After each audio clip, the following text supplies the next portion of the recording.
What is up, guys? I'm Mahi, and today I'll be looking at the most underrated skill in Counter-Strike in my opinion, which is simply looking at your radar, understanding what you see, and making a decision based on it. Alright? I'm saying this is the most underrated because it's one of the most important skills in the game and it doesn't get talked about enough.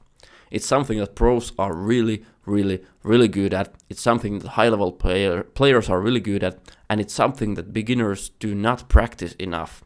So while mechanics like aiming and all that stuff, while it's super important as well, arguably even more important, yes, that's something that people train. Everybody trains their aim. Everybody understands that aim is important. Aim is something you can see. If you miss your bullet, you instantly see that you failed, and you get quick feedback and you can practice your aim more, alright? But if you make the wrong decision, if you go to the wrong side or you push into multiple people, you may not even realize your mistake. You don't get a feedback. From your perspective, you missed your bullets, you didn't kill both of the enemies, when in reality you shouldn't have gone to the place where there are two enemies holding you in the first place. So that's why I think this skill is so underrated, not because it's more important than everything else, but because it doesn't get talked about enough. It doesn't come intuitively. You don't intuitively realize what you did wrong. Meanwhile, with aiming, everybody knows to do aim training, everybody knows to practice, everybody realizes if they miss their bullets. On this video, we'll be looking at some example scenarios, we'll be learning from them, and I'll be explaining my thought process in those scenarios when I'm the player in those scenarios. And hopefully this will awaken some thought in you, and in the future you will be looking more at the radar. You will want the information to know what's the correct play, and you won't run into 5 people and die stupidly anymore. Instead, you will be in the right place at the right time, and you will get easy duels because the enemy didn't expect you, or they didn't expect you so fast because you basically knew what they were gonna do before they even knew it themselves. And overall, just knowing what's happening on the map and knowing what will happen on the maps in the next 30 seconds is gonna give you a huge competitive advantage over other people in your rank. And if you feel like you're stuck in your rank, even though you've been aim training and you've been practicing lineups and you've been doing all that good stuff, and you still just don't climb fast enough, I guarantee this is the thing that you're lacking at. This is the channel you want to subscribe, by the way. Subscribe and leave a comment and like. And yeah, this is the thing that separates high level players from the low level players. This is the reason why people get stuck. Alright, without further ado, that's enough talking. Let's get into the examples and be ready to blow your mind. So one of the most common examples I see is somebody pushing maybe towards apartments or a similar place in another map and getting like deep information, getting a good angle here. And then they hold the angle for like 10 seconds and now they start getting bored. They start wondering, should I push or should I back off or should I just stay here and hold this angle? And while they are doing all this thinking and while they're kind of bored, they are not actually fully focused on their crosshair. And if the enemy were to peek right now, you would probably lose the fight because you're not focused, you're not ready for him to peek. So whenever you are holding an angle, you need to be fully ready, you need to be focused, your eyes need to be focused and you need to be ready to shoot at any moment. But when you've been there for 10 seconds and you don't really know if this is even the angle you should be holding, you're not really focused. So what you need to do instead, you need to unpeak the angle. Do not hold it if you're not focused. Then look at the radar. And you can even press your tab key to make the radar a little bit bigger and get the full picture. See where everybody is and understand what's happening. Next, you need to evaluate the information and realize whether this is the angle you should be holding or not. If it's not, then you back off, alright? That's completely fine. Leaving the apartments, no big deal. They cannot plant the bomb in the apartments. But most of the time you will realize that yes, this is indeed the angle I should be holding. They will come here anytime soon. And that's why you repick the angle, you have peeker's advantage, all that stuff. You repick the angle, you even clear this area, and now you have the angle. And this time you will be ready, because you just checked your radar and maybe your team has banana control and something happened and you know they will be coming to you, right? And this is where mechanics come in. This is where your aim training comes in. But no amount of aim training and deathmatching and all that stuff will help if you're kind of like bored and not ready for the fight, compared to being like fully focused and ready to kill. That's when your aim training helps you, and that's why you're not ranking up even though you're training your aim, because you're not really at the same like mental capacity in the game that you are when you are doing your aim training routine. So no joke, to get better at your duels, you also need to get better at reading the map. That's how you know when the duels are coming. That's how you can take advantageous duels which favor you in the first place. Maybe you can peek on the opponent when he's not expecting you, instead of letting him peek to you, all that good stuff. All right, so here's what you saw on the map. You looked at the radar. Now you need to make the decision. Should you push or should you not push? Here you know exactly where the T's are. If you just take a look at the map and you understand that there's only one passage to B side, which is banana, and your team has really deep banana control, and this guy is holding the angle, he doesn't see anybody, you don't see any red dots on your radar, that's when you know they have to be towards A. They cannot be towards B, because otherwise you would see on the map your team wouldn't be here if the T's were here. So the last thing you want to do is you don't want to be pushing into them, all right? Just don't push there, because either there will be like multiple people holding you, in which case you're just taking a 1v2, which is not a good idea most of the time, or even if there's only one guy holding you, the guy has nothing else to do but hold you. He has 4 teammates besides him, helping him. Everybody's holding something. This guy's holding banana, this guy is holding short, this guy is holding long, this guy is taking control of maybe balcony here. This guy, he has nothing else to do but hold the corridor that leads to apartments. Okay, so if you push now, he could be in this angle, he could be in this angle, he could be in this, he could peek here soon, he could be just like an off, just anywhere. Okay, and you know for a fact that he's holding you because he has nothing else to do. So pushing here is just too risky. It's 1 time out of 100 when they all happen to be with their utility out and you get the kills. Just don't do it usually. So instead, what you want to do, if you had to choose push or back off, just back off.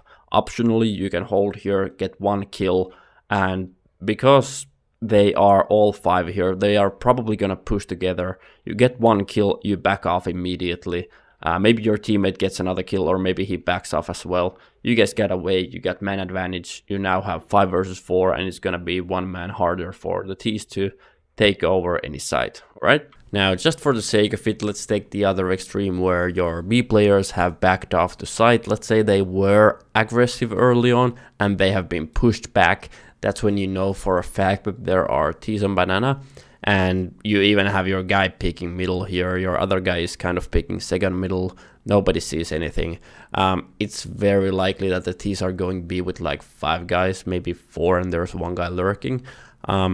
In either case, you have to push here. You cannot just stay 3A, because otherwise the T's will execute 5 versus 2 on B side for free.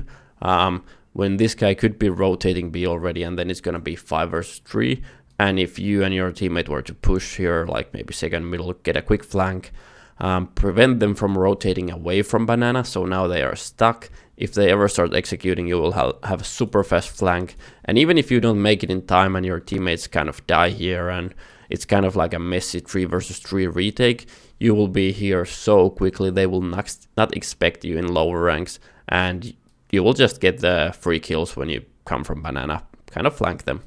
Alright, so that's why you need to be reading the map. That's how you get into really advantageous fights where the opponent doesn't expect you yet. He doesn't expect you to be so fast, or maybe he just expects to find you and you already read the map, you already knew he's coming, and you have already backed off to a very strong position such as pit, or maybe you're gonna be using some utility to stop them or whatever. It's just so OP to read the map, alright? So just to get this a little bit further in your head, let's take another example. Here we have DE Mirage, and this time we are on the T side just to get a different perspective, but it's still the exact same idea. Whenever you are not fighting, whenever you are not expecting an enemy to peek you right now, it's your job to look at the radar, it's your job to listen to how many utilities you hear exploding, and it's your job to see how your team is progressing on the map, and paint the picture. Where are the CTs and what can you do around it, alright? So let's say you have this position, you are at ramp and your team is kind of pushing middle with 4 guys. Maybe they don't see anybody, maybe they're throwing a lot of smokes, and you don't see the smokes, but you hear them throwing smokes, obviously, and they just keep proceeding. Should you push here or not? Well, most definitely not, because since there is no CTs towards the middle, they have to be towards the sides. There have to be like 3A and maybe 2B or whatever, maybe one guy jungle, I don't know. But if they are not middle, then they are on the sides. They have to be. There's nowhere else for them to basically be in. And when there are 3 guys on A, it's probably, I mean, it's very probable that somebody is holding you. Maybe there's an AVP holding you. Maybe somebody's just about to push you. You don't know. Maybe they fear that they will get destroyed by these mid players, so they want to take control of ramp instead. These things happen, alright? So don't push in these situations. Meanwhile, let's take the CTs off for a minute because you don't know where they are. Meanwhile, you have one guy B apps, and one guy just died middle, and the other guy is hiding behind the boxes here, and the third guy is kind of, he's afraid to do anything. And there are flashes exploding middle, and there are mollies exploding middle. And then this time you read the map and you check the radar and you understand, okay, now's probably a pretty good time to push. There can't be 3 guys A if they are pushing my team back at middle, if they even killed one of my teammates and there are still explosions happening, then there can probably like 1 guy A only, maybe 2 at most. And my team is getting destroyed. I need to do something, okay? But then they smoke in front of you. What should you do here? This is where this is the place where reading the map grants you 3 rounds, straight up 3 rounds, alright? They probably threw the smoke because they only have 1 guy A. They have 3 guys fighting for mid control. 1 short, 1 window, 1 connector is a really, really common setup, even in higher elos, but especially in mid elos. They usually have 1 guy B side jumping info or holding some crazy angle, and they have 1 guy A. And this guy just threw his smoke grenade on ramp. He has 2 places to look at. He has to watch out palace and he has to watch out ramp. But right now he smoked ramp off. He is most likely focusing more on palace than ramp. Only half of his, way less than half of his focus is towards ramp. It's very, very likely that you can simply sneak through the smoke, don't make a sound, and catch him looking at palace, and you get the free kill. And because you painted this picture in your head, you don't know the exact locations of the enemies. They could be like in a few different kind of setups. They could be pushing maybe. You don't know, but you know where about they are. You know kind of where they are.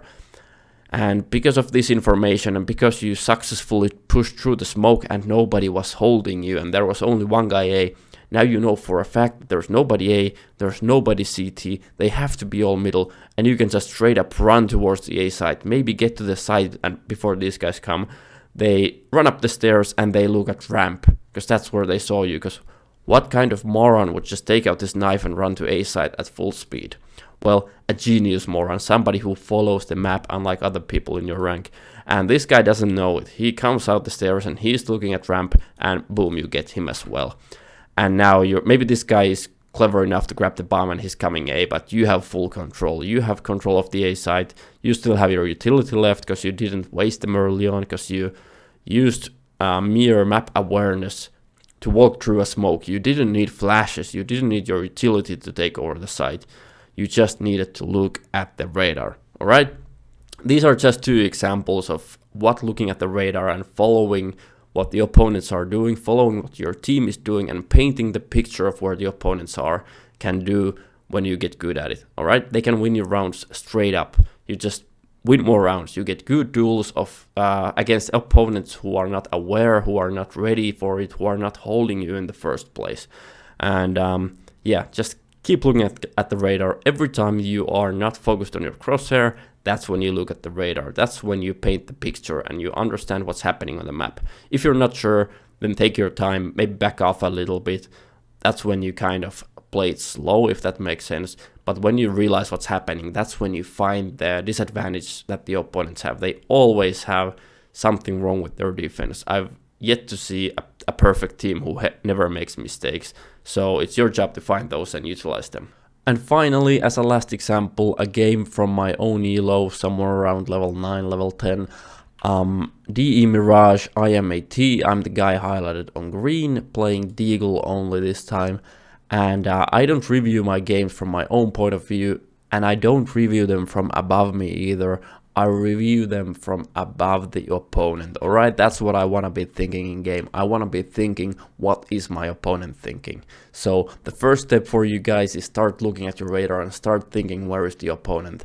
And the next step, this is only to highlight the possibilities basically. The next step is to be thinking, what will they be seeing on their radar and what will they be thinking basically, alright? This is not something you need to do right now, but this is something that will open up so many more possibilities, okay?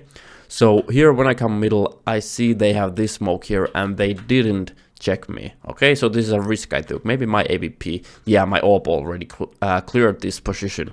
So they have this smoke, but they didn't hold me. What this tells me is they probably have one guy behind the smoke holding the short cross, holding maybe underground like he does right now, and probably the short guy isn't too ready for me because he's not gonna be pushing when his opponent, his teammate is pretty passive and they don't have a short smoke. He has no cover. He's just walking out to my AVP basically. So he's probably playing pretty passive, and that's why I just start pushing solo with no information, just hoping he's not short basically. It's not pure hoping, it's an educated guess, which went correct this time. And meanwhile my team starts applying pressure on A. My teammate gets a kill, my other teammate throws a molly, they throw nade. All this action and the opponent dying tells me that this guy, who is most definitely behind the smoke, I already painted the picture in my head. I know there's a guy behind the smoke holding short, and the short guy is probably more towards B. I don't know if this guy, he could be in CT for all I know. Well, in my head, I already painted these guys, and I know this guy will be turning towards A, so this is my chance. I sneak behind him and I get the free kill. In his head, he's thinking, oh, that's so unlucky, what a timing. But it's not an unlucky timing, it's a educated peek at the right time, right as his opponent dies, and I know he's gonna turn around. And just look at how fast I turn, guys. Just look at this. I get the kill, and it takes me like 0.2 seconds to turn around, and I instantly get the other one as well. This is not a reflex. I cannot think this in the game itself. I thought it like before the play happened. I had already painted the picture. I already knew how they were going to react to my team, and I already knew what I'm gonna do around it. And that's why I can turn around so quickly and kill this guy before he even realizes that I killed his teammate, alright? So I already knew what they were gonna do before they knew it themselves. I knew as soon as my team takes contact, this guy will turn towards here, and this guy will probably start pushing towards middle because he thinks we're going A and there's nobody middle. Well, surprise, here I am. I get 2 kills, we end up winning the round, and we end up winning the game on overtime.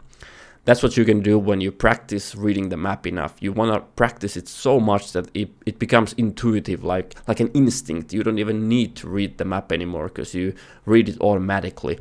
That's when you can get into your opponent's head and you know what they will be thinking and what they will be doing with the map they own. Again, remember, this is at least close to level 10, if not level 10 game. I don't remember.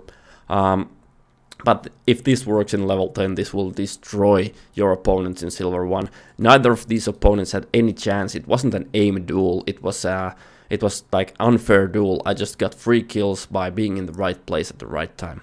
Alright? Just remember, guys, I've been doing this for years and it's unrealistic to do this all the time. Like, the first step is to just read the radar. Just open up your radar and look at the map and try to understand what's happening. It won't be easy at first, but when you do it enough, when you do it for months, when you do it for years, that's when you get really good at it. That's when you can start doing plays like this every now and then, when the opponents leave such a weak defense into their defense. It doesn't happen always. I'm not always doing these plays. Most of the time you just play your normal game, but it's the one important round that matters. We won this on overtime. This round won us probably the next round as well because we got a good buy and all that stuff. So it's the individual rounds that matter, guys. And the first step, just start looking at the radar and start processing what you see, alright? If you like this kind of content, make sure to subscribe. There will be more similar content, not about the exact same topic, but basically things aside, just pure mechanics coming to this channel. Hopefully you liked it, hopefully you learned something, and try utilizing this in your own game and tell me if it worked. Also join my Discord server, I have a link on my YouTube channel somewhere, and leave a comment if you liked it. Alright, have a nice day, see you guys.